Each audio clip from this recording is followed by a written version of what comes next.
Salibonani babukeli labalaleli, siyahlangana esifundweni sosuku lwanamhlanje. Ngilaba ngani bami lapha bazaziveza, mina engikhulumayo uMishael Ndlovu. Salibonani balaleli, salibonani babukeli. Mina ke igama lami ngingumfundisi uVictor Z Ncube. Ngithemba sizabusiseka esifundweni esingena kuso. Asibeni ingxenye yalesi sifundo sithokoze ndawonye. Ngiyalibingelela lonke ngegama leNkosi yethu Jesu okhulumayo nguNozinhle Ndlovu. Salibonani babukeli labalalelayo, okhulumayo uNoncebanyoni Asicimezeni Sikhulekeni. Baba wethu osekhaya ezulwini, siyabonga ukugcina singabaphilayo ukuze kufike sona lesi sikhathi. Sibonga elinye ithuba osinika lona ukuthi sifunde okunye ngawe. Besicela umoya engcwele abe nguye ozasambulela okunye okuningi ngawe. Besicela uvule ingqondo lenhliziyo zethu, qale uguqule thina obusuguqula bonke abazabukela labazalalela. Esikucela phezulu kwakho konke ukuthi Thixo nxa usuzothatha abayenze intando yakho sitholakale sonke amagama ethelojiwe encwadini yokuphila. Egameni lika Jesu ehlala kuze kube phakade siyakhuleka. Amen. Amen. Sibonga ithuba elihle esiliphiwa uNkulunkulu ukuhlangana kulesi sifundo. Isifundo esiphumekiswa iviki elidlulileyo besifunda ngobufakazi. Ufakazi ngoJesu, ubufakazi ngoNkulunkulu. Ikanti namhlanje ku lesson 6 sizafunda ngokugcweleyo ngobufakazi obunengi ngoJesu Kristu. So unenge siza kufunda okweza siphathisa empilweni zethu, unenge siza kufunda okweza kusincedisa ehambweni lokukholwa. Sengathi Inkosi ingasiphathisa iphathise lani babukeli labalaleli ngezigaba lezindawo zonke elikuzo. Umoya kaNkulunkulu sithungamele, umoya kaNkulunkulu ube lathi. Isifundo sanamhlanje ke silendinyana yokwaziwa ngekhanda okumele siyizwisise njalo siyibambisise nxa siqalisa ukufunda lesi sifundo. Ubufakazi obunengi ngoJesu, ubufakazi obunengi ngoJesu. Indinyana yethu yokwaziwa ngekhanda siyithola ebhukwini likaJohane. UJohane isahluko ngesika 12 ivesi ngelika 32 iyo esiza kuyifunda. Johane chapter 12 ivesi ngelika 32. Ithi yona, kodwa mina nxa sengiphakanyisiwe ngisuswa emhlabeni ngizabasondeza kimi bonke abantu. Siyabonga. Nansi ivesi eyindinyana yokwaziwa ngekhanda esivezelayo ngokuphakama kukaNkulunkulu ukubana ke yena uphakeme. Ngaleso sizathu uza kudonsela abanengi ngakuye. Kuyini esikutholayo kule ivesi nxa siyifunda? Kuyini esikutholayo kule ivesi nxa siyifunda? Kumenqale ngumfundisi Ncube. Kuyini esikutholayo kule ivesi nxa siyifunda? Siyabonga. Kuhle ukunanzelela ukuthi ivesi le ingxenye yenkulumo kaJesu ekhuluma ngokufa kwakhe. Na okunye ngifisa sikunanzeleleke lapha ukuthi ivesi le yandulela amabalala kuvesi ngelika 31. Khathesi kwahlulelwa kwalumhlaba, khathesi umbusi walo umhlaba uza kuxotshwa. Ngemva kwalokho abeseveza ukuthi uba mina. Nxa eveza lapha uyaqhubekela phambili ukuthi uba mina nginjani ngiphakanyiswa emhlabeni. Ngifisa sinanzelela ibala lisebenzisileyo laphana elithi uba mina. Ungakhumbula kwesinye isikhathi uyalisebenzisa ibala leli uthi uAbraham engakabi khona ngikhona. Simnanzelela ibizo leli libanzi, I am libanzi. Alright. So ke nxa ekhuluma lapha uyaveza ukuthi ngivele yena uvele uphakeme akula muntu ongamphakamisa kodwa nxa umhlaba ungamnanzelela unanzelela ukuthi ungubani injongo yakhe yokuza emhlabeni iyini yona leyo iphakanyiswe njalo uthi ngaleso senzo yena njengoba wayekhona ukhona uzakuba khona uza kuzidonsela uquqaba ngakuye. Siyabonga. Kuyini esikutholayo kundinyana yokwaziwa ngekhanda? Mina engunanzeleleyo laphana ukuthi uKristu nxa esefakwe endaweni yakhe ulamandla ukuthi abe lendonsela enkulu edonsa abanenge badonsela ngakuye. Ungananzelela emhlabeni zikhona izinto ezithathekisayo kodwa ungathola isiphambano akulanto esike yaprove kumbe yabonakala ukuthi ilendonsela kumbe ilamandla okuba ngumagneta. Uyabona umagneta ungafaka umagneta lapha kule nsimbi zonke zihle zibuye khonapho. uKristu layo efakwe endaweni yakhe ulamandla afana naye. Okungangokuthi singabalandeli bakhe lapho esidla khona lapho esikhuluma khona lapho esigqoka khona kakubonakala uKristu. Powerful. Siyabonga. Nceba kuyini ongakutsho ngale ivesi eyindinyana kwaziwa ngekhanda? Mina ngithe ngibala ivesi yona leyo ngezwe ngikhululeka ngoba ngizwa engani sinikwa iformula ewinayo. Kunenge esingazama ukukwenza ukuthi abantu babuye kuJesu. Kunenge esingakukhuluma ukuthi abantu babuye kuJesu. Bese ngithanda ngendlela lapho ebhalwe ngayo ithi wodwa mina ongangokuthi nxa kufa kuwodwa konke osokungale sokucitshiwe. Osokukhanya kaThesu nguJesu nxa yena esephakanyisiwe abantu bazabuya ngakuye ngobunengi babo. Siyabonga abalaleli lababukeli. Kasiphakamiseni uJesu ngazo zonke izikhathi ngezimpilo lokuphila kwethu. Kasivezeni siphakamiseni uJesu njengengoma esasihlabela kudala. Ngiyakholwa lakaThesi lokho isahlatshelwa ethi phakamisani uJesu litshela umhlaba wonke. Phakamisani uJesu litshela umhlaba wonke. Siphilela ukuphakamisa uJesu, siphilela ukutshela umhlaba wonke indaba ezinhle ngoJesu Kristu. Ikanti uJesu Kristu ke uzivezile yena ukubana ngubani. Kulobufakazi obunengi esikutholayo elizwini kuvezwa ngaye uJesu Kristu ukuthi yena ungubani njalo wavela ngaphi njalo wathunywa ngubani.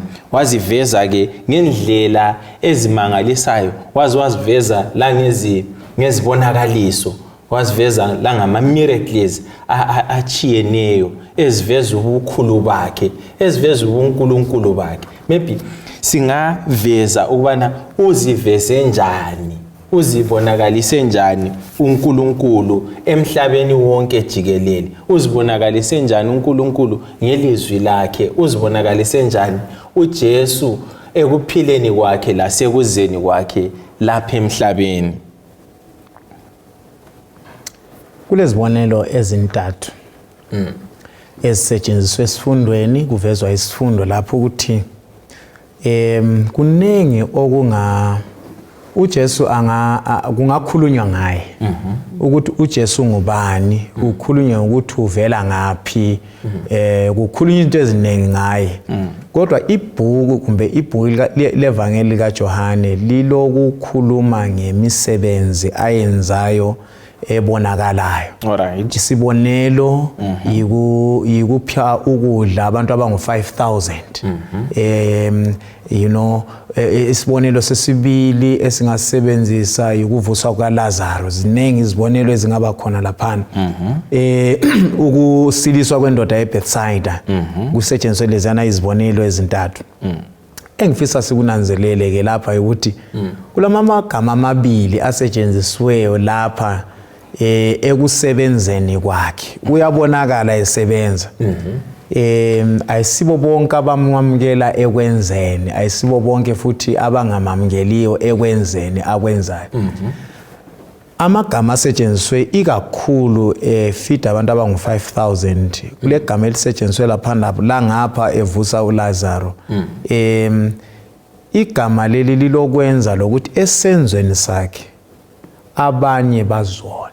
Alright. Abanye bathukuthela, abanye baletha ubutha ngezenzo zakhe. Ungananzelela lapha izenzo lezi senzakala kusondelela esiqongweni sempikazi enkulu, kusondela esiqongweni sokuya kufa kwakhe ngaphi esiphambanweni. So esikunanzelela ke esifundweni lapha ukuthi njengoba isifundo sethu sisithi thina sifisa ukubona obunye ubufakazi.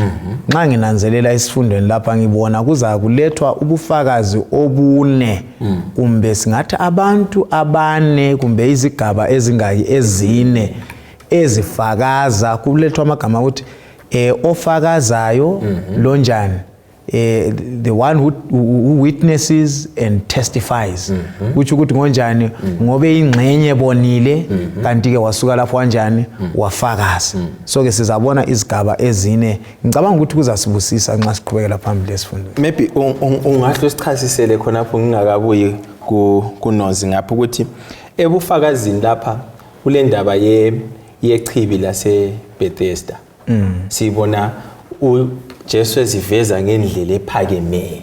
Uziveze njani kuleli chibi? Now ngoba ungananzelela isetting lapho kwenzakala khona le indaba uzathola ukuthi ichibi nanti la ubusunanzelela ukuthi eduzane lechibi umango ongaba seduze kwakule tempeli. Kuyini esekufundayo uziveza njani echibini? Uzasichasisela komandla ukuthi uziveza njani ngokufa kukaLazaro. Ungasithi fahla kancane emnali ngokuthi uziveza njani ngokwelapha kuleli chibi uNkulunkulu uJesu. Now kulezi zinto eziningi engifisa sizinanzelele lapha ukuthi ingxoxo iseCapernaum la. Kumbe ingakafika eBethsaida, sorry. Nxa sifika eBethsaida sinanzelela ukuthi uvela uJesu seqalisile ukwenza izimanga. Kwesinye isifundo esidlulekiswa ngithi sibonile isimanga seKhana saseKhana esokuguqulwa kwamanzi lisiba yilewayini. Kodwa ke esifisa sikunanzelele ukuthi ukukhonza uJesu uzoqhakathekisa indaba yokukhonza okudlula izimanga. Alright. Ngoba lapha unanzelela ukuthi even lamhlanje kulabantu asebelandelwa ngamaxuku amakhulu ngesenzo sezimanga. Kodwa uJesu uthatha leli thuba lokuthi khangela kulomuntu lo olesikhathi enjani egula iminyaka isifika 38. Uye nxa embuza uJesu uyambuza ukuthi ndoda kuyinofisa ukwenzelwa khona lapha. Undoda la yena kulokuthi aphendule uJesu straight. Uthi ngiswele umuntu onganjani ongangiphosela. So laye emcabangweni wakhe ucabanga ukuthi ukusila kuphuli yeBethsaida. Kanti yena uJesu nguye oyimpilo. So uJesu kazange amthatha amphosele ngaphi echibini kodwa waletha impilo kulo umuntu. So ngicabanga ukuthi even kithi njengabalaleli kuhle ukuletha umcabango wethu udlule ekwelaphweni enyameni. Ngoba ngizakwelatshwa enyameni lamhlanje ngisile kodwa kusasa ngizagula. Kodwa ngingaze ngithole ukusila kokwakomoya la nxa ngingagula. uJobe kwelinda uthi la nxa umzimba wami uhamba amawemusi khipha ubuso bami uzayibona inkosi. So ngicabanga ukuthi kuyasincedisa ukuthi la nxa sikhuluma ngezimanga singasali siyisimanga esingela sindiso. Siyabona. So uJesu ziveza njengesimanga. Ngoba abantu laba kudala kwakulomkhuba ukuthi babeqala bageze kuleli chibi bese bedlula sebesiye ethempelini.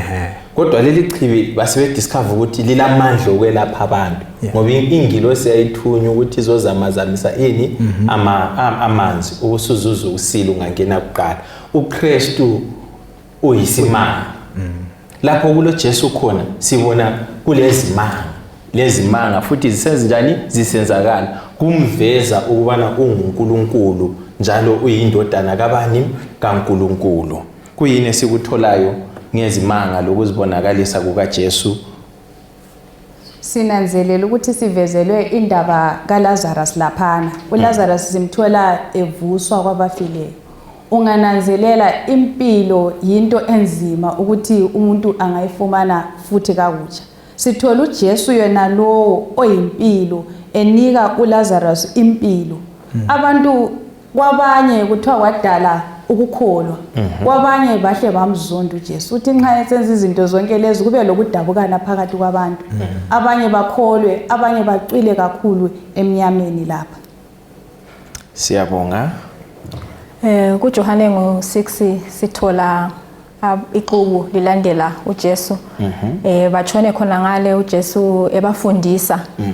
Kuthi sokufika kwesinye isikhathi abafundisi bese besitsho ukuthi abantu laba abaningi kangaka abazadlani bakhanye bedidika bese sithi uThomas ukuthi hayi le mali esinilayo vele ayeneli ukuthi singafida abantu abangaka. uJesu kanti yena vele uyisinkwa sokuphila, so lezi sokufida abantu angeke asehlule ukuthi asithole bese kutholakala umfana esukuma lezi zinkwa zakhe ezingu5 lamafisha khamancane azabala ukuthi haye emancane engu2. uJesu abese ethatha isinkwa lesanathi silethe lapha mfana asithathe asiqamule abese fida amadoda ayi-5,000. Amadoda lawa ayehamba labantwana babe hamba labakabo ongangukuthi kwakulixuku elikhulu kakhulu. Ongangukuthi uJesu angazi ukuthi i-provider ncube ngezindebele ezingathi yini, he is a provider. Lapha sifika khona sehluleke khona yena uyadlula and udlula ayekhatshana kakhulu. So lapha la esimthola engumuntu oyenza isimanga esokuthi aprovide labantu amacebo abo nxa esephelile abanike elinye elimangalisayo. Siyabonga. So esikutholayo lapha babukeli labalaleli ubana uJesu nxa ekwenza konke lokho kakuphakami umuntu kodwa kuphakama ubani yena, njengokutsho kwendinyana yokwaziwa ngekhanda. Akusibambele uJohane isahluko ngesika 3 ivesi ngelika 25 lo vesi ngelika 26. John chapter 3 ivesi ngelika 25 lo vesi ngelika 26. Ithi yona kwavuka ukuphikisana phakathi kwabanye abafundi bakaJohane lomunye umJuda mayelana lendaba yokuzihlambulula womkhuba. Beza kuJohane bathi kuye, Rabbi, indoda leyana eyayilawe ngaphetsheya kweJordani, yona leyana owafakaza ngaye, hawu iyabhabhathiza, bonke abantu sebesiya kuyo. Siyabonga. uJohane lapha umbhabhathizi uqathanisa yena eziqathanisa lo Jesu Kristu. Kuyini sikufundayo nxa eziqathanisa yena aphinde futhi aziqathanise lo Jesu Kristu. Now abantu baya kuye uJohane. uJohane bathi nxa befika besuka kuJohane babone uJohane chumayela ivangeli, futhi babone uJohane bhabhathiza abantu, futhi babone uJohane ulabalandeli, bese besithi bagijime baye kuJesu bathi khangela uJohane laye wenza izimanga, uJohane laye ulabalandeli. So kuyini esikutholayo kulokho kwendlaliweyo okuqathanisa impilo kaJohane lempilo kaJesu Kristu? Maybe ukuze sikuzwisise kumbe sijule kikho ungasifundela uMark, ungasikhangelela uMark ivesi Mark 1 verse 4 and 5. uMark 1 ivesi ngelika 4 lelika 5. Ibalwa isithi yona kwasekufika uJohane ebhabhathiza emangweni wasenkangala. Kwasekufika uJohane ebhabhathiza emangweni wasenkangala echumayela ukubhabhathiza kokuphenduka ukuze kuthethelelwe izono. Siyabonga. So uJohane uhambe echumayela ebizela abantu ekuphendukeni ukuze bathethelelwe ini izono. Kuyini esingakuqathanisa phakathi kwempilo kaJohane lempilo kaJesu? Lapha sithola uJohane eyiveza kahle indaba yakhe phakathi kothumo.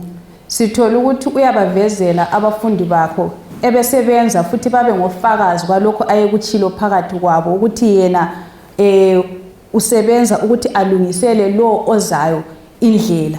Sinanzelela ukuthi uJohane kazange athande ukuthi athathe indawo kaKristu, kodwa yena uyakuveza ukuthi umele ukukhula yena anciphe.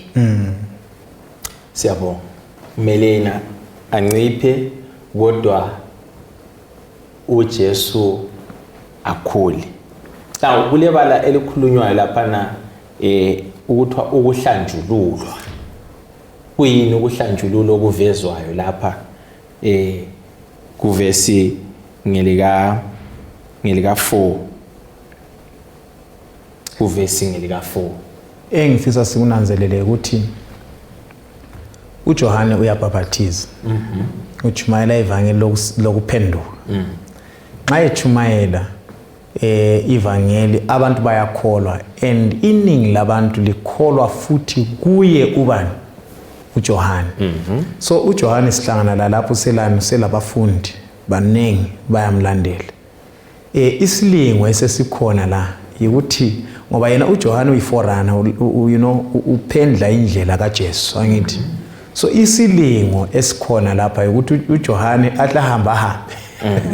ahlahamba hambe labafundi angithi kodwa akwenzayo lapha yikuveza ukuthi ayisimi hayi kodwa omkhulu kulamunjani uyeza kulezibonelo eziningi azisebenzisileyo khangela lapha nxa uJesu esiza emfica uJohane ebhaphathiza wenza uyeza nxa embona ngaphakathi kakuthi ukuthi ehechwa wafika uJesu uthi la ngihle nginjani imthele emanzini nxa esiza uyema uthi bheka iwundu likaThixo lisusa isono sani sezwe nxa efika lapha uJesu uyambiza uJohane ukuthi ambhaphathize uJohane uthi akuvumi ukuthi ngibhaphathize wena ngicabanga ukuthi ngabe uJohane kwaba lengozi wathi wahle wambhaphathiza kungazange kwaba le conversation leyana kwaba lengxoxo leyana abafundi bakaJohane babezambona uJohane emkhulu kulobani kulo Jesu kodwa uJohane uyakunanzelela ukuthi uyisidalwa salo onjani ozayo lo Jesu nxa esiza exoxa indaba yokubhaphathizwa kwakhe kayixoxi ngendlela yokuthi uyisoni kabhaphathizwa ngoba eyisoni kodwa ukuthi njengoba bonke abalandeli bakhe kufanele bahambe kule indlela kulapho ke futhi uJohane simthole sebhaphathiza but ngifuna sinanzelele ivesi ogcine ngayo lapha chapter 3 verse ngelika 30 ngifisa sinanzelele indlela ebekwe ngayo lapha kulento okuqhakathekile okufanele sinanzelele kuleyani verse ngicela umbalele inceba lapha ethi yena ufanele abe mkhulu mina kufanele kunciphe ukuqhakatheka kwami ungananzelela lapha indlela okubekwe ngayo kulula ukuyiguqula uyifake ngenye indlela kodwa umutsho usungahluka uthe yena ke ngisebenzise lapha isilungu uthe he must increase and I decrease kulula ukukufaka wena uthi I must decrease and he increases ukhulume istatement esifana nayo kodwa umutsho uchiyene kakhulu kuyini okuqalayo akuqali mina hayi uqala yena indinyana okwaziwa ngekhanda ithe uba ephakanyiswa yena angitsho so he must yena kabe njani kaphakame nguye futhi osenza senelisa ukwehla so awungeke uzehlele wena ngeke uzehlise njani wena kudinga yena he must increase and I must decrease so khona lokho kuqhakathekile kuyilokho ke uSathana afuna ukwenza ufuna ukuguqula ukuthi thina sibone siphakeme yiyo sithi mystery of lawlessness angithi yakho ukuthi yena uSathana wafuna ukuzinjani uziphakamisa azenze njani abe ngangophezulu kodwa yena uKristu uthi wazehlisa wathatha isimo sani senceku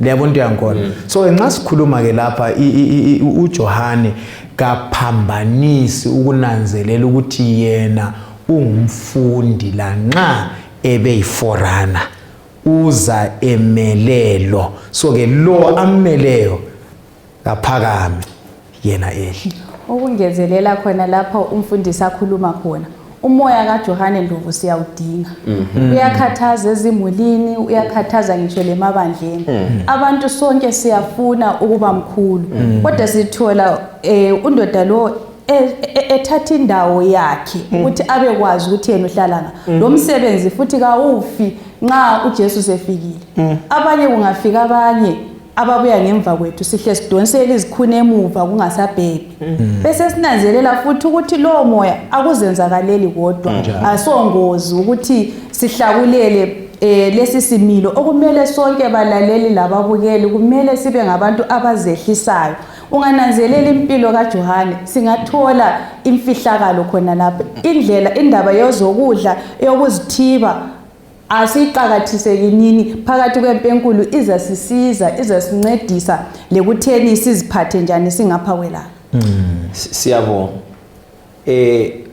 esikufunda lapha yikungabi lomhawu uJohane nangu abantu bathi ulabalandeli kodwa udumo kaluyi kuwe kunjalo uyamisa uthi kufanele ukubana abe mkhulu kunjalo kuyini sikufundayo lapha sifunda ukuthi kumele sibe ngamaKristu azehlisayo kumele sibe ngamaKristu afakazayo ngalowo omkhulu kulathi ongubani onguJesu Kristu yikho ke kulebali lisetshenziswa kuJohane ukuthiwa iforana ndike lalibona lapha nesifundweni likhona ibala lelele lithi forana forana akusomuntu omkhulu ngambona nxa uhamba umongameli awuqali uhamba imota yakhe hayi kuyaqala kuhambe imdududu kudlule imdududu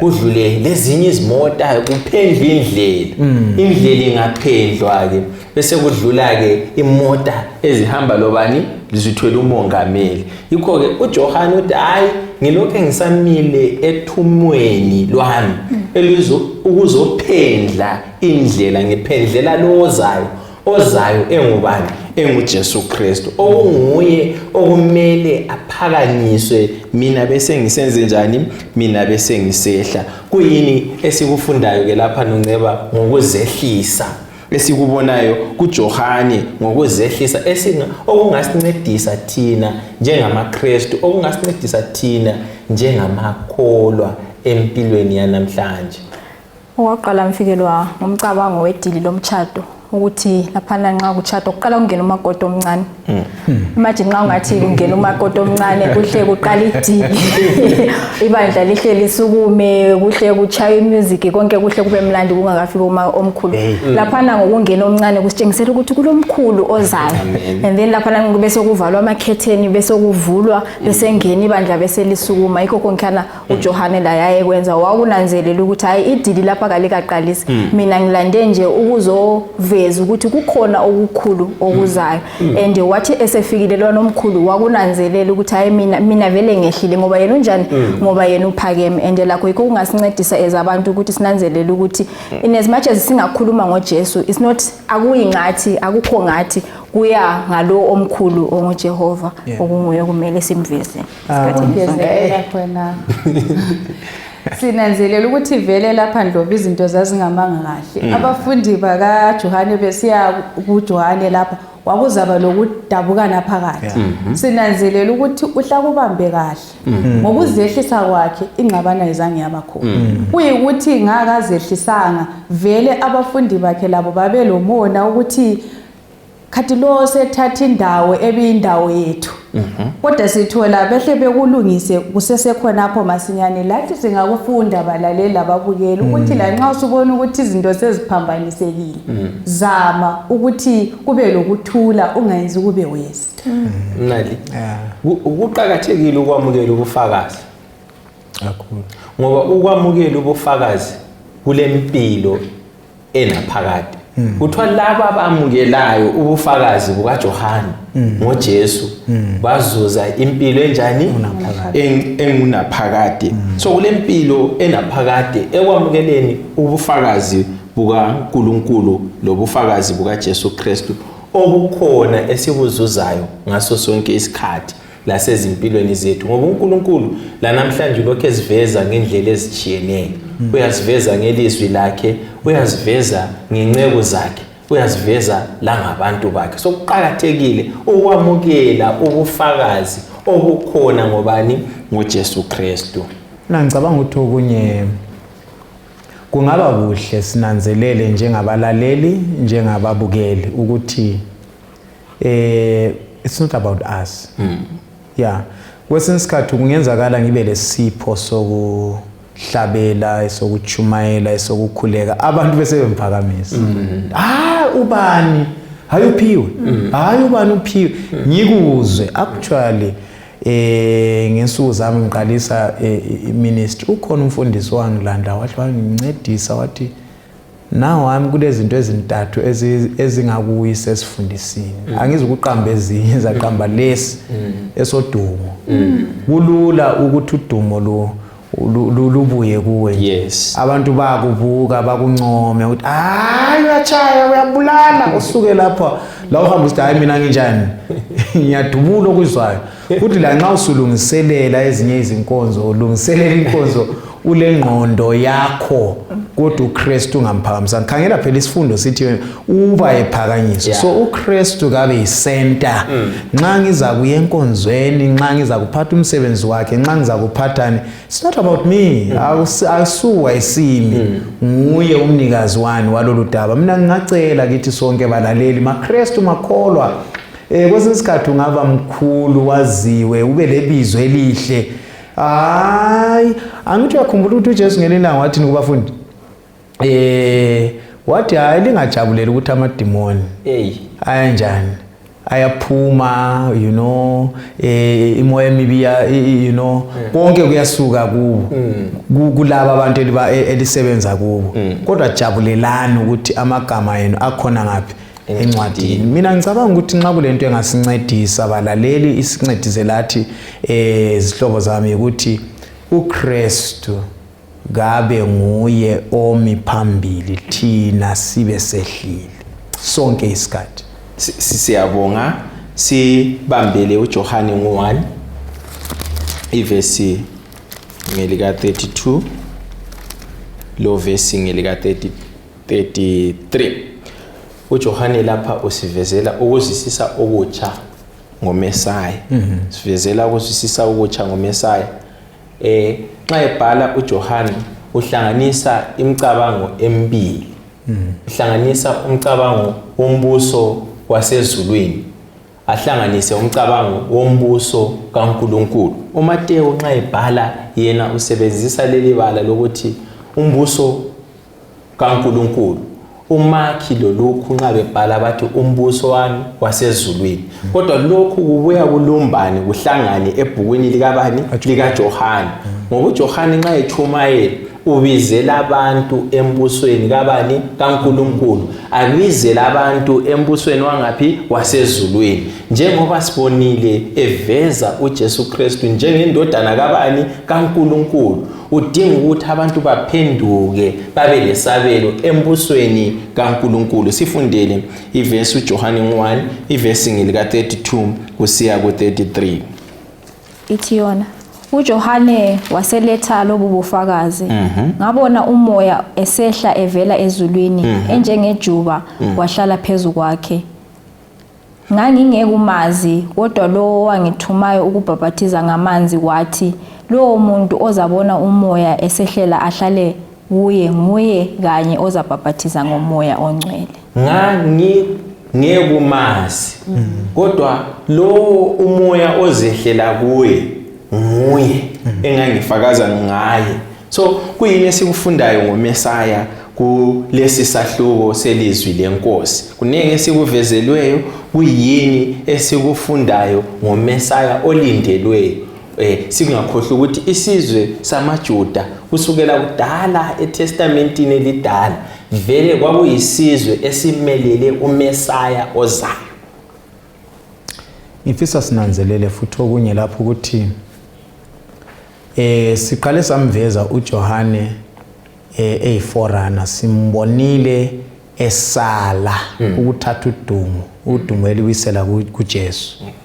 Kodwa lapha kuyajula ke sesimbona futhi, sikhumbula isifundo sethu angithi sikhuluma ngomuntu onjani obonileyo njalo abuya fakaze ngobani ngoJesu. Sokuqala uJohane umbonile wathunywa wafakaza. Khathesi simthola ke lapha uJohane esedlulela phambili ukuthi bengingangamzwisisi kumbe ngingamazi ngokupheleleyo kodwa nanku kuphelele ngikutholayo ngikuthola ukuthi kuveziwe ukuthi lo ozambona enjani esehlela kubani kuye nguye lo siyabona yini liyakhumbula ukuthi uJesu wabhaphathizwa nguJohane and eqeda ukumbhaphathiza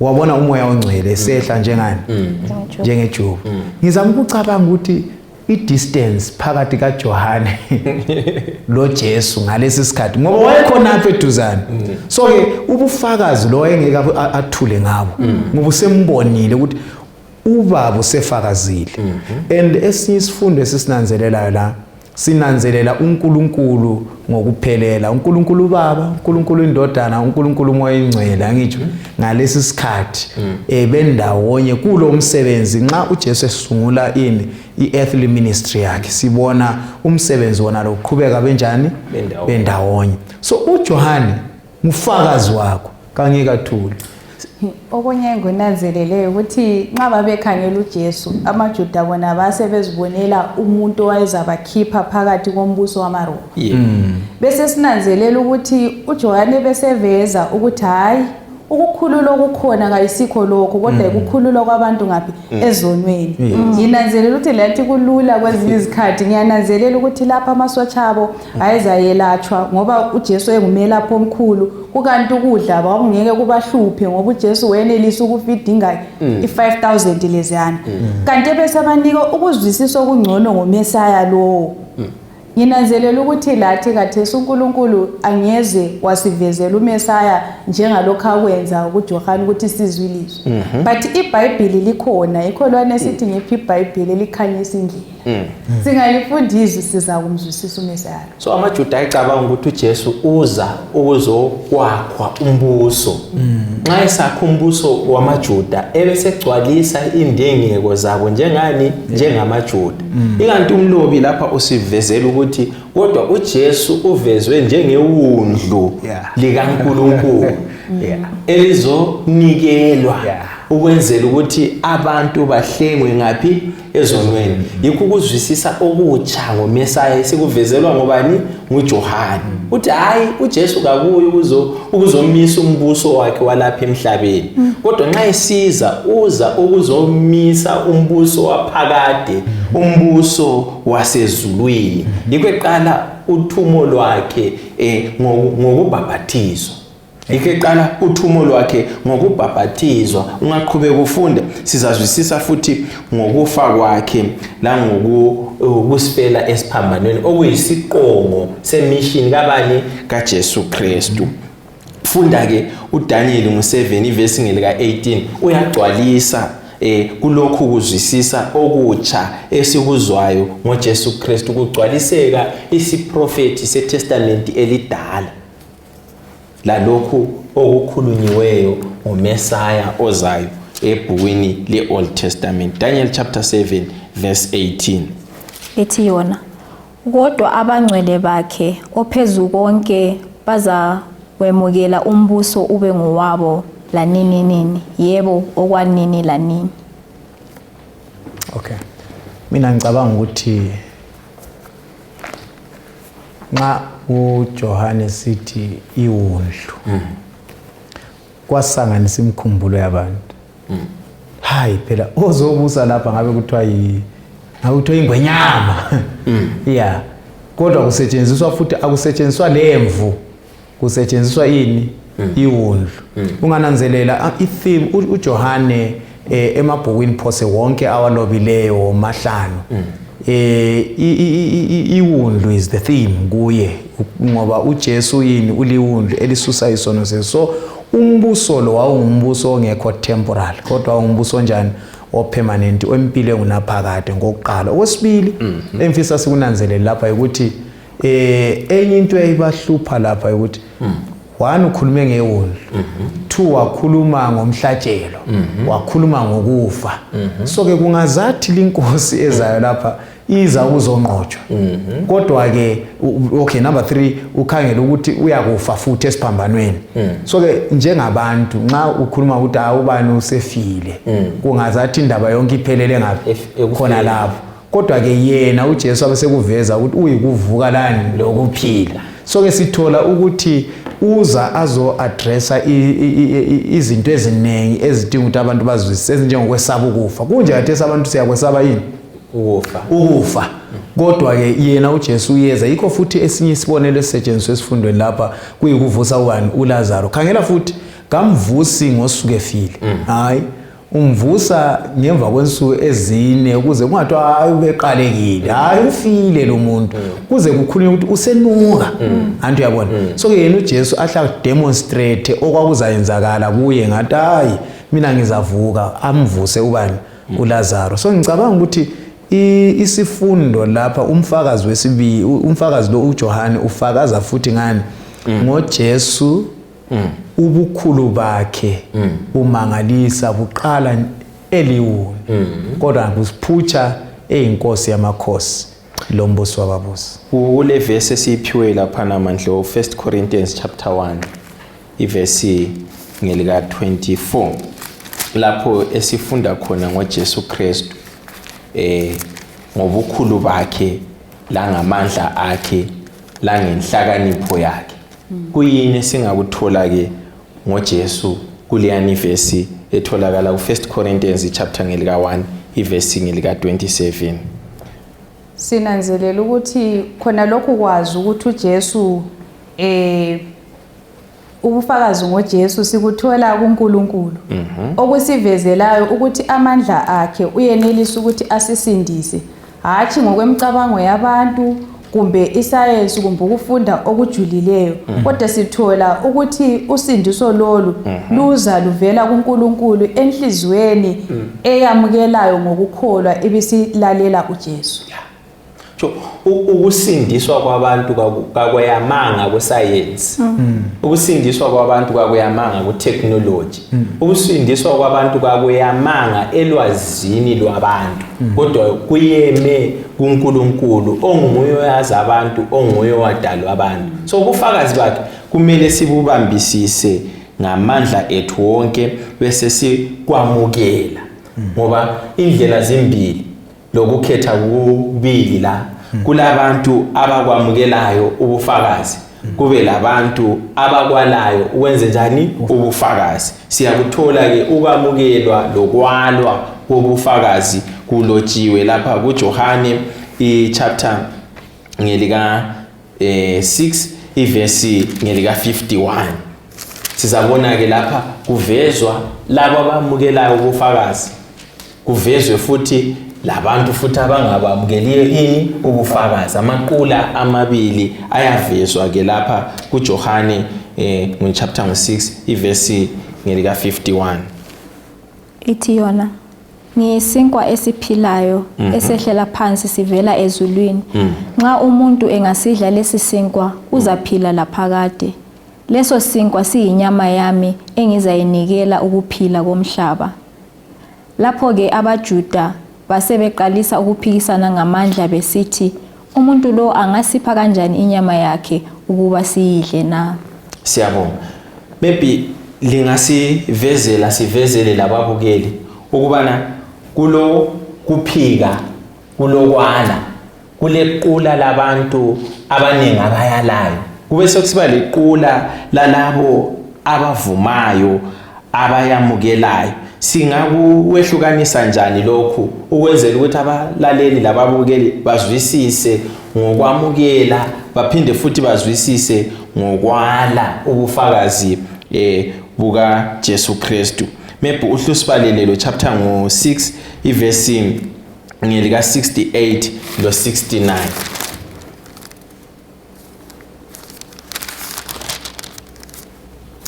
Ethi yona uSimoni Petro wamphendula wathi, Nkosi, siza kuya kubani na? Wena ulamazi okuphila okungapheliyo. Thina siyakholwa njalo siyazi ukuthi ungongcwele kaNkulunkulu. Okay. Engikunanzelela lapha ukuthi uJesu wayechasisa ukufa kwakhe. Echasisa ukufa kwakhe ukhuluma ngomzimba wakhe, abuye akhulume ngegazi lakhe.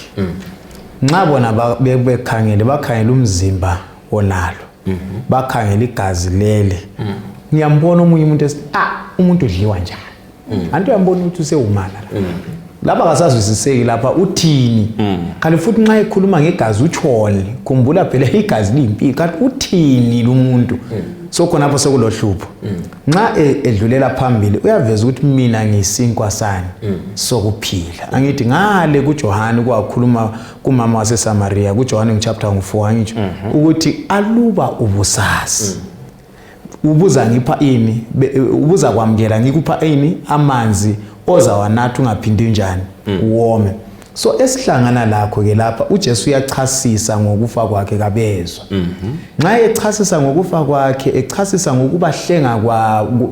ukubahlenga bona ezonweni zakabamuzwa nxa befika esigabeni lapha into ezisubuhlungu la kuthiwa abafundi abaningi bamchiya bambalekela yes angithi ngizama ukulanda ukuthi isigaba lesesiyiso sizama ukukhangela abanye bayambalekela abanye banjani bamamkela so iningi labafundi ungananzelela okuzisa ubuhlungu ayisoningi labahedeni ayisoningi labantu bezizweni kodwa iningi ebandleni nxa kufika esigabeni esithile bayafika esigabeni sokunjani ukumbalekela bathi hayi asisanjani right now kulezinto ezimbili la okuqala sikhangela ukuthi ake sikhangele ngabo siphinde sikhangele ngoJesu one sebembalekele angithi ngemfundiso kanjani ayilethayo okuyikuthi la namhlanje ungalichumayela ivangeli leqiniso uthi ngizalitshela ngilanda ukuthi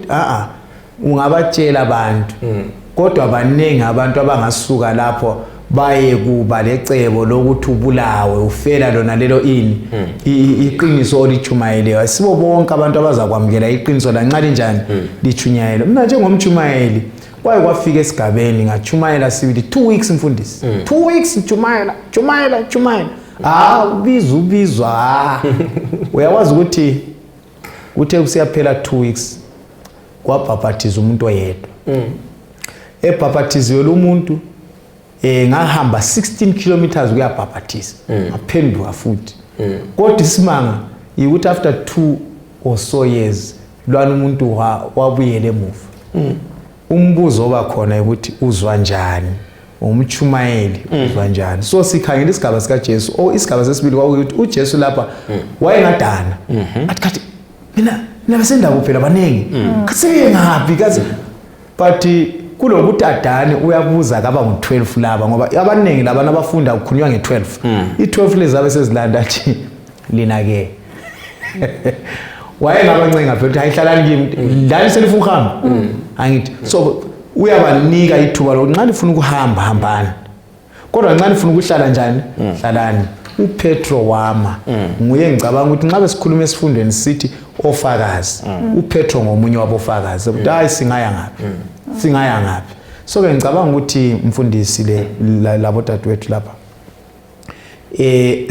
sikunkambo yokukholwa bakhona abazakwamkela bakhona abazakuphika kodwa khonokho akumehlisi isigaba sokuba nguJesu wale nguJesu umkhonzile wale nguJesu kanjani ungamkhonzanga icebo lakhe liyaphumelela even uzama ukudonsela izikhuni ngapi emuva uyaqhubekela phambili ngoba engumsindisi icebo lakhe liyaphumelela sifundele uJohane 5 iverse ngelika 36 usiya kuverse ngelika 38 uJohane engakafundi khona phano okunye engunanzeleleyo ukuthi uquqaba lwabantu lwavuleka amehlo lapho uJesu wayeseziveza khona ukuthi uyisinkwa sokuphila kulezinye izikhathi esokuthi sile mcabango thize ngento ethize ubusunanzelela ukuthi lokade ukucabanga kayisikho sinanzelela ukuthi lapho kwabehlulayo ukuthi bala ukuthi baguquke sibese sithola ukuthi ungafunda fundisi uPetro la wayengakakuzwisisi nxa umlobo esifunde ebhala uthi baze bazwisisa ngokugcweleyo ngemva kokufa kwakhe lokuvuka kwakhe ezinye izinto kasizithatheni ngokukholwa abalaleli lababukeli usifundele uJohane 5 verse ngelika 36 kusiya ku 38 umfundo verse ngelika 36 ithi yona ngilabo ubufakazi obulesisindo esikhulu kulobuka Johane ngokuba umsebenzi ubaba anginike wona ukuba ngiwuqedise wona engiwenzayo uyafakaza ukuthi ubaba ungithumile. Usifundele futhi maybe lo Mateyu isahluko ngesika 3 ivesi ngelika 17 bese siqathanisa uJesu usivezela ubufakazi bani ngobaba. uJesu usivezela ubufakazi bani ngobaba njalo ubaba usivezela ubufakazi bani ngoJesu. So ivesi esiyibalileyo lapha isivezela ubufakazi bukaJesu ngobaba. Lesi siyibala lapha uMateyu ngo3 verse ngelika 17 isivezela ubufakazi bukababa ngoJesu. uMateyu ngo3 verse ngelika 17. Yes. Ilizwi lisuka ezulwini lathi, lo yindodana yami engiyithandayo, ngiyathokoza kakhulu ngayo. Nampu ubufakazi bukaJesu ngobaba lobufakazi bukababa ngoJesu. Kuyini esikutholayo ke kulesi sahluko ekuvezweni obufakazi bukababa? Ngifisa okunye engifisa sikunanzelele ngizabe ngibuyele emuva ngabomo. Isifundo sethu sikhangela ubufakazi obunye ngobani ngoJesu. Singananzelela sesikhulumile ngobufakazi bukabani bukaJohane and sihlangana labo kabili. Sihlangana labo eyiforana angitsho siphinde sihlangane laye uJohane sekugcwaliseka embhabhathizweni kaJesu angitsho. Okwesibili sihlangana lo Petro nguyesihlangane laye laphana uPetro efakaza ukuthi singaya ngapi angithi khathesi sesihlangana laye uJesu efakaza ngaye lo baba efakaza ngendodana. So ke sinanzelela ukuthi uNkulunkulu ubaba uNkulunkulu indodana awungebe hlukanise. So ke siyamthola ubaba efakaza ngaye uJesu ngemsebenzi yakhe laye uJesu abuye afakaza ukuthi engikuthunywe ngubaba njani ngiyakwenza lo baba uyathokoza ngani ngakho. So ngicabanga ukuthi nxa kulento esingayenza njengamaKristu asingavumike ukuthi kube lezigaba ezimbili lapho abantu nxa besithi uJesu simuzwa ngalindlela but lina lithi ngabalandele bakhe ungani kulomkenke lapha kufanele kube lani sibe munye uthi mina lo baba sinjani simunye angithi nxa esikhuleka ukhulekela ukuthi sibe munye njengoba yena lo baba benjani bemunye angitsho. So mina ngiyakhuleka ngiyafisa ukuthi ngabe uKristu uyabonakala empilweni zethu njengalokhu ubaba lendodana befakazelana. Siyabonga. Singafunda njani sibe lokukholwa njani ebufakazini bukababa lasebudlelwaneni bukababa lendodana? Kuyini esingakwenza njengamakholwa, kuyini esingakwenza njengamaKristu namhlanje esingakuzuza kusincedise enkamboni yethu yokukholwa phezu kwalobu bufakazi esibuzuzayo ngobaba ngendodana lalobu bufakazi esibuzuzayo ngendodana la ngobaba. Maybe ukusichasisela ukuthi sikuzwisise lokho sizafunda le ivesi chapter 7 ivesi ngelika 37 lo vesi ngelika 38 ubufakazi bequku. Ubufakazi bequku, John chapter 7 verse 37 and 38. Ithi yona ngelanga lokugcina ilanga elaliqhakatheke kakhulu eledili uJesu wasukuma watsho ngelizwi elikhulu wathi aluba ekhona owomileyo keze kimi azonatha loba ngubani okholwa kimi njengoba umbhalo utshilo imifula yamanzi aphilayo izageleza ngaphakathi kwakhe. Singakholwa njani kuJesu? Singakholwa njani kuJesu? uJesu uzivezile ngendlela eziningi. Ngaphambilini simbonile eyisinkwa sokuphila. Lapha siyamthola engamanzi ani okuphila. So ke impilo yethu yonke ikuye uJesu. Yikho isithi laphana kuJohane ngo12 ivesi ngelika 28 angitsho uthi baba glorify your name. Ibizo lakho baba kalinjani? Udumo aluye ebizweni lika baba. So uhlupho esiba lalo ukuthi udumo sifuna ukuluthatha lubuye kubo bani? Yithi. Kodwa isibonelo esihle sisibonile kubudlelwano phakathi kaBaba lobani? Lendoda. Bese sikholwa njani ukuthi uJesu nguMesaya? Ngoba lapha sihlangana lempikiswano yokuthi so ulo bufakazi obuningi ngoJesu. Kusala kulamaqhubu aphikisa ubufakazi bukaJesu. Angamkholwayo uJesu njengoMesaya. Balokho besathandabuza phezulu kobufakazi obuvele kuJohane, phezulu kobufakazi obuvele kuPeter, phezulu kobufakazi obuvele kuNkulunkulu uBaba. Phezulu kwalobu bufakazi obukhona sisala silexuku labalandeli abalokhe besithi hayi sisamele uMesaya ozayo. Thina njengezidalwa zanamhlanje, thina njengabalandeli singakholwa njani ukubana uJesu Kristu nguMesaya oqotho olungileyo odabuka evela endlini kaDavida? Singakholwa njani uJesu njengoMesaya? Sinanzelela ukuthi kulokho sokuveziwe ukuthi uJesu unguMesaya sikuthatha eBhayibhelini. Sizananzelela ukuthi lapha ngitsho lamanye amaJuda afundileyo hayi ngakukholwa belonke bebambelele ekungakholweni kwabo. Sinanzelela ukuthi singakubamba thina ngokuseBhayibhelini. iBhayibheli kuphela yile lingasilamulela ukuthi sibe kwazi ukuthi uJesu nguye uMesaya. Khethekile ukuthi inengi lithini. Kwezinye izikhathi sasihambe ngokuthi imajority abanengi bengathi lokho sesithathela khona lokho, kodwa sithola ukuthi ngezinye izikhathi ixuku selingaba lingekho endaweni right njengalapha. Thina sima ngalokho kuseBhayibhelini elizweni likaNkulunkulu. Siyabonga. Mina ngicabanga ukuthi kuhle sikunanzele ngalindlela ukuthi uJohane 1 verse 1 siya ku3 lo verse 14 uyasivezela ukuthi ekuqaleni wayekhona ulizwi, ulizwi wayeloThixo, ulizwi wayenguThixo. Sesibona uJesu enguThixo eloThixo, uThixo engubaba, uJesu enguThixo ngokufananayo. Singananzelela sithola ukuthi ubufakazi bokuqala sihlangana labo kubani? kuJohane. Sibubone ubufakazi kuwani? kuPetro. Sibubone kuBaba, sibubone kuNdodana, sibuye njalo sikubone kumaxuku kugoqela labaFarisi kunye loNikodimo. Siyabonga.